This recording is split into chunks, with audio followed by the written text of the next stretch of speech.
Startuprad.io, your podcast and YouTube blog covering the German startup scene with news, interviews, and live events. Hello and welcome everybody. This is Joe from Startuprad.io, your startup podcast and YouTube blog from Germany. Today I'm bringing you another interview from the German blockchain scene, talking to Martin. Hey, how you doing? Hi Joe, yeah, doing good. Great to be here today with you and looking forward to our talk. Yeah, totally my pleasure.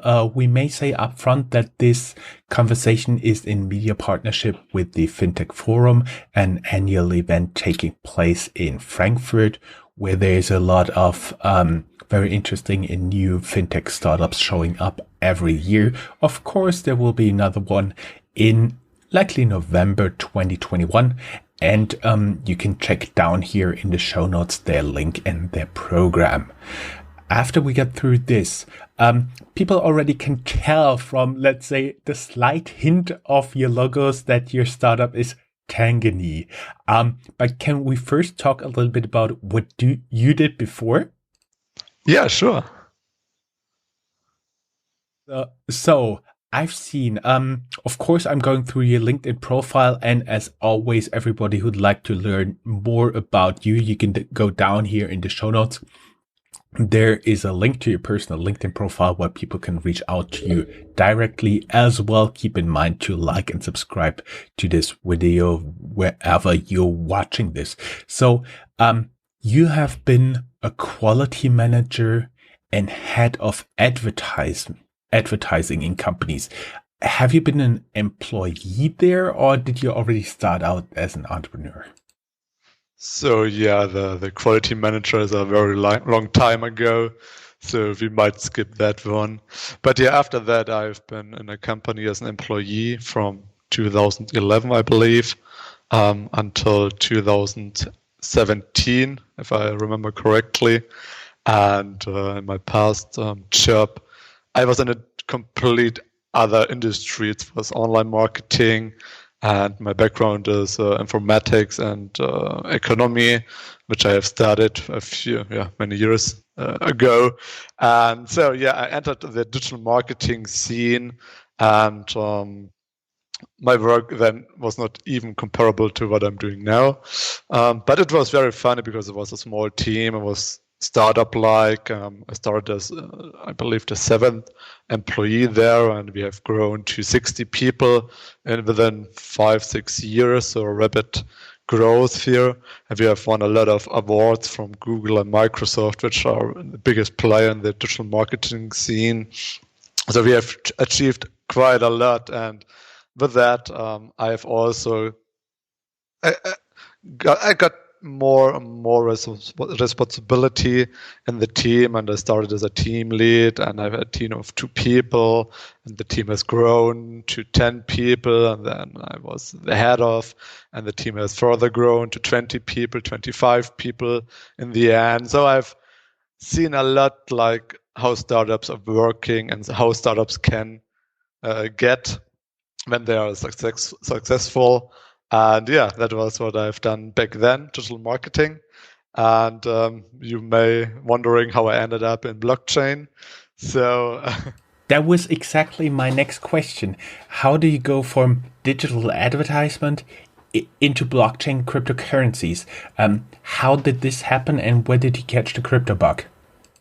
So my background is very always tech related, right? Digital marketing is more about numbers and statistics than about advertising or about banners or something like that. So, and when 2017 hit, there were 2 events which came together and created some kind of momentum for me.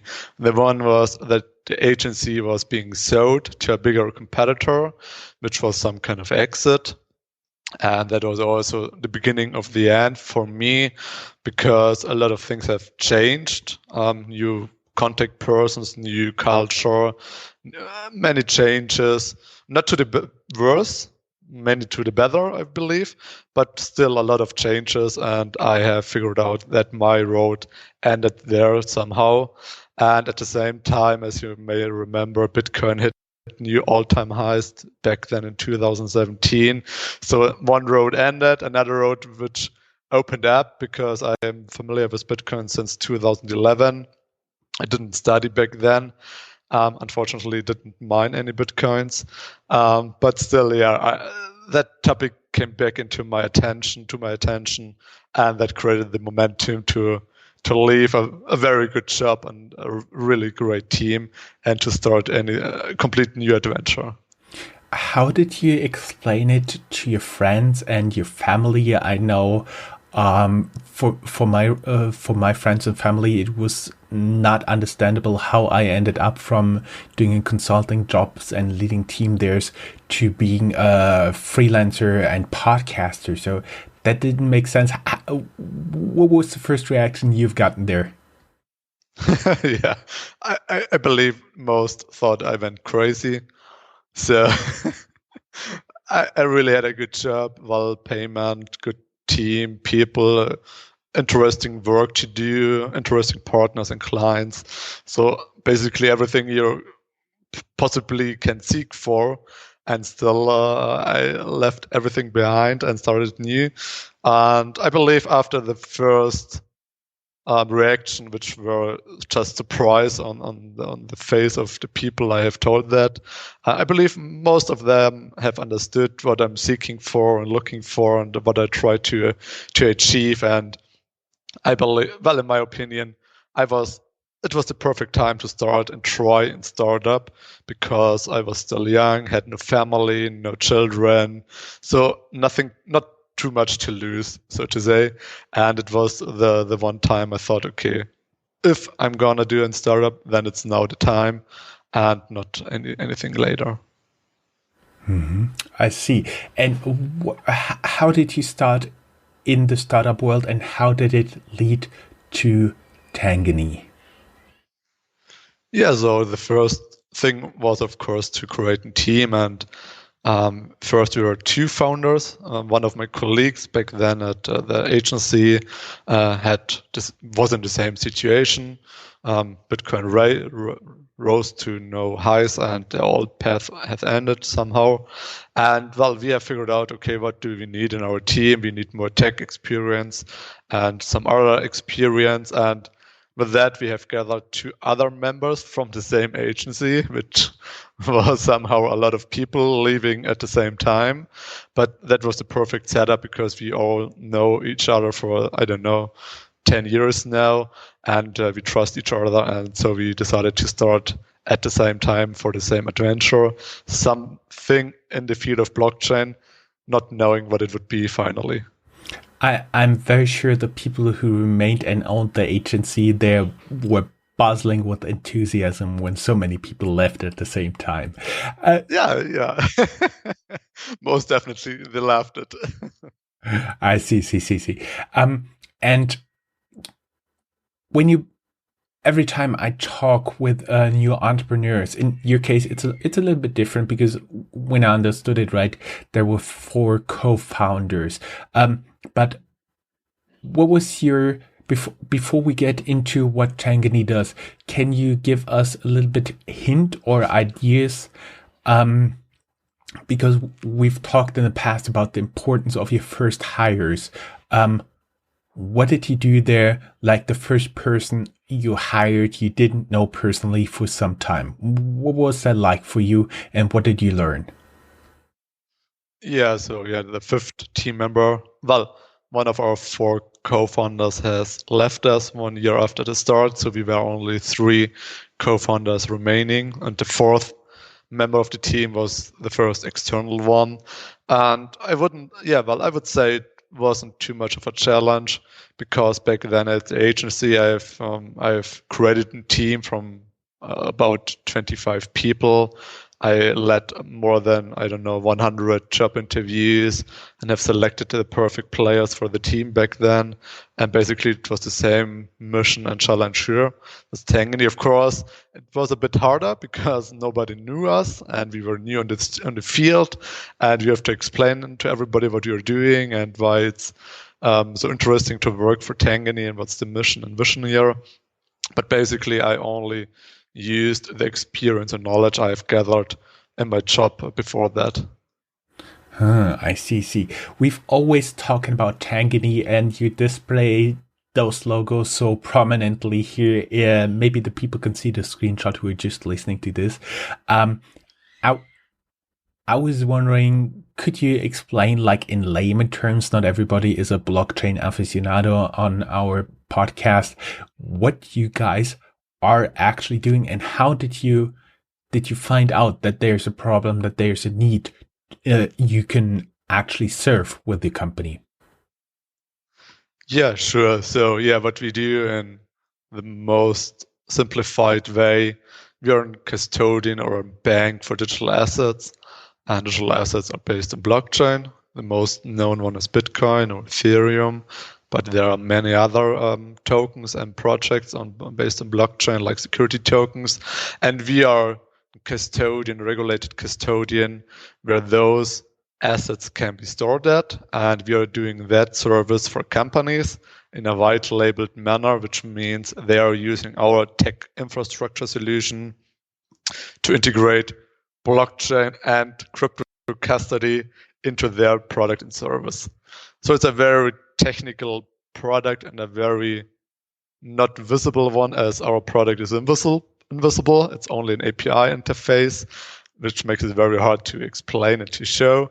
But in the end, it's getting more simplified by as blockchain gets adopted, and crypto custody is a very well-known service nowadays. So you're not only working in crypto custody, since this is a B2B podcast, a lot of entrepreneurs, founders, and investors are listening to this. Can you elaborate a little bit more on what is your API actually doing? What is the the utility you guys provide? Yeah, sure. So the API is it's the tool for our partners, our company partners, to use blockchain. They are able to create wallets for blockchain. They are able to read the balance of wallets, how many Bitcoins are stored in a specific wallet. They are able to do a transaction via API. We will handle the complexity of that. So it's a very unified entry to the world of blockchain, one standardized API, and they are able to do everything you can imagine doing with blockchain by using that, and they do not have to hassle around with all the challenges and obstacles that blockchain still has.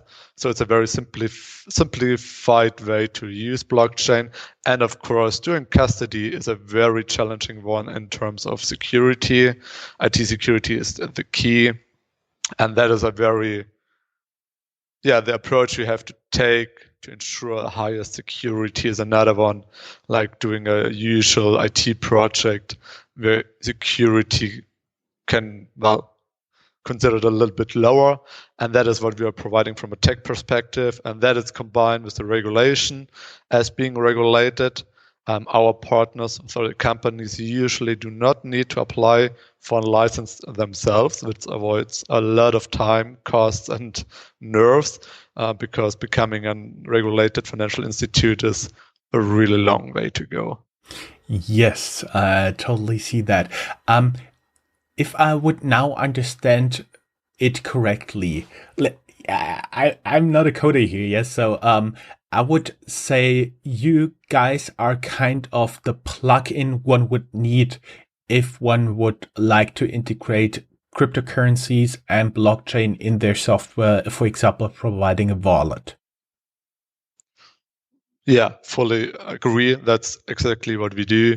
So if you have a website, mobile app, software whatsoever, you take our solution, plug it into, and boom, you got your wallet, you got your blockchain connectivity, and you're ready to go. with digital assets. The people on YouTube have seen you smiling because I was so happy I understood it.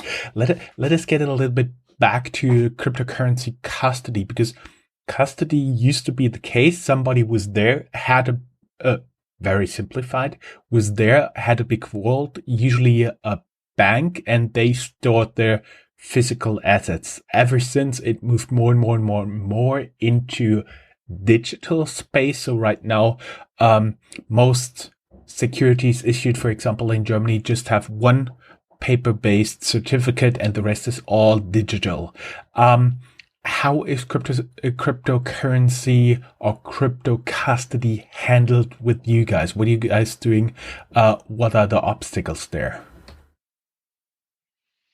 Yeah, but you already compared the two worlds. You have the traditional custody of money like euros or certifications or shares, and you have some kind of the new world or the digital one, and that allows you to store cryptocurrencies, but it's not limited to that. It's more like crypto assets, and we have a lot of partners who are doing tokenization, for example, tokenization of real estate, of art and other collectibles, tokenization of other elements like debts or financing, and that is already done, but it's still connected to a certificate.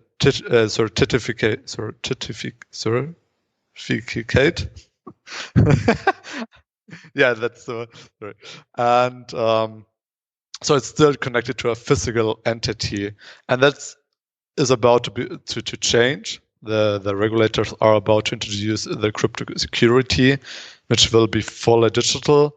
There will be no longer any physical entity connected to that or attached to that, and that will be a huge change for the German market, as we will be able to issue tokens on blockchain, and that token will be the actual security, not only a duplicate of that. Yeah, and our listeners and our viewers, they may remember that we talked to guys like Amazing Blocks or Bitbond, for example. But thing is, a normal person cannot, like a retail investor cannot show up at your doorsteps and say, I do have a USB stick here and I want to keep it safe with you guys. You are just providing the software for that, I would say, for example, for financial institutions, but also for non-regulated entities, right? Yeah, that's right. So it's a pure B2B use case for regulated and unregulated partners, and they are the one who are offering the service to the market, like tokenization investments or crypto payments, crypto investments, whatsoever their use cases or business cases. And we are the one who are empowering everything in the background to ensure that the blockchain component works as expected. Just between you and me and like 20 to 30,000 listeners and viewers of this interview, can you give us like a level of paranoid, a level how much paranoid you have to be in order to provide a really secure crypto custody solution? How high is that level? I believe it's at the top. Well, crypto security or security of crypto assets is another level, like doing security, for example, on the bank level, like euros, because in that field you always know, in case anything happens, the euros are transferred to another bank, and you are may able to reach out to the bank and to revert that kind of transaction. That is something in the worst case that cannot be done with Bitcoins. If somebody gets access to the Bitcoins and it's transferring to his own wallet, there is no way to revert that incident. And for that reason, security is everything. And it took us a very, very long time to design the architecture of our product to ensure the highest thinkable security. Yeah, I would say only the paranoid survive, especially in the realms of cryptocurrency. I remember at the beginning of the cryptocurrencies, there was some guy at a TV station who was just waving his QR code in the camera, and zack, his Bitcoin was stolen. Yeah, there's so many stories or different scenarios, but yeah, you have to be really, really careful what you do. And that also means your clients, meaning another company, another client-facing company, could provide a crypto wallet, a crypto asset custody with you guys.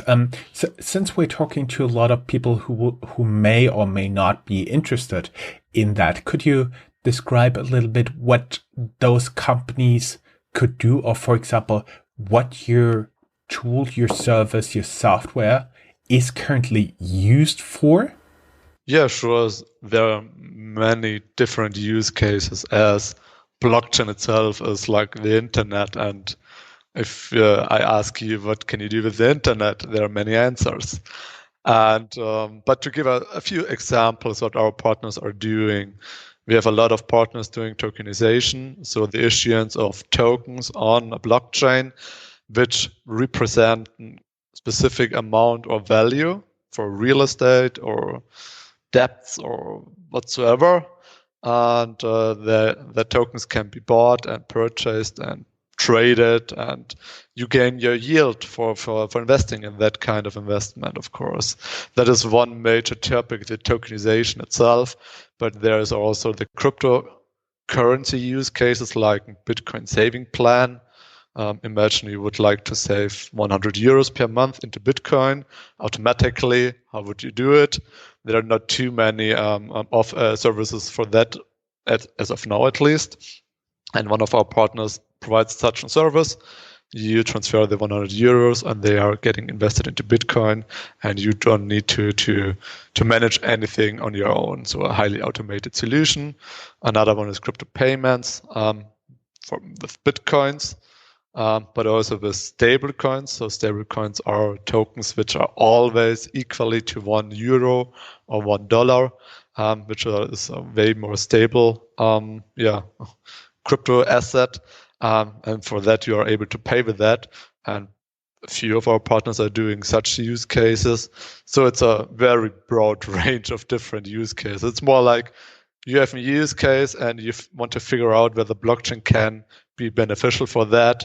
And that is a question we can help to answer. And in case it's beneficial to the business case, then we are also the one who can provide the tech and often the regulatory compliance. That is a good point, because people, of course, down here in the show notes, there will be either a link to blog post with your company website or directly linked to your company website, depending on the terms of usage and so on and so forth. But I would be interested, before somebody gets on your website and starts researching this, are you limited in terms of legal regulatory reasons where you could provide your software, let's say, to a financial institution in Europe, in China, in the US? Are there any limits? Yeah, regulatory aspects are very important and a good topic. So there are countries where we are not able to offer our service, of course, because there is a regulation in place which is not any near where what we can provide or what kind of regulation we bring in, case by case analysis, because you have our B2B partner, and the partner has also a target group, which usually the retail market, and every case is different. So we have to look into where is the partner located, where are his customers located, and who is doing what kind of service. And then while figuring out the scenario here, then we are able to tell our partner what licenses might be necessary, what we might be able to bring in, and what might be needed to clarify with the regulators and those jurisdictions. And never forget the taxes. They always screw you, huh? Yeah, indeed. Okay. So I think most people will get now will now have a rough idea of what you guys are providing. Let me get one of the standard questions still out of the way here. Are you guys open for external investors? Are you currently looking for capital, or would you be open if some VC reaches out and you say, "Oh, let's take the call"? Yeah, well, so we did a round last year in January, so exactly 1 year ago, and we are planning another one. So if somebody is interested in the use case, I'm always looking forward to get in touch, but there's nothing specifically to announce yet, as such a potential investment round is still in the preparation phase. At the time of recording this, we are not sure if there's a crypto euro coming, but would you be happy if the euro will become at least in part or totally blockchain based? Would that be a big business for you guys? Yeah, most definitely. Digital euro based on blockchain would be a really huge use case. Imagining that every citizen in the European Union needs a wallet, that's a very, very huge opportunity for service providers like ourselves to provide our service to banks so that they are able to provide the crypto wallet to their customers. But I'm not so sure, to be honest, to whether the digital euro will end up on the blockchain or on another digital solution. So that needs to be figured out. A lot of other central banks have chosen a blockchain, Corda at least, as far as I know, which is some kind of blockchain, a private one, but not sure where the ECB will end up finally. But I'm very convinced that digital euro will be introduced in some way or another.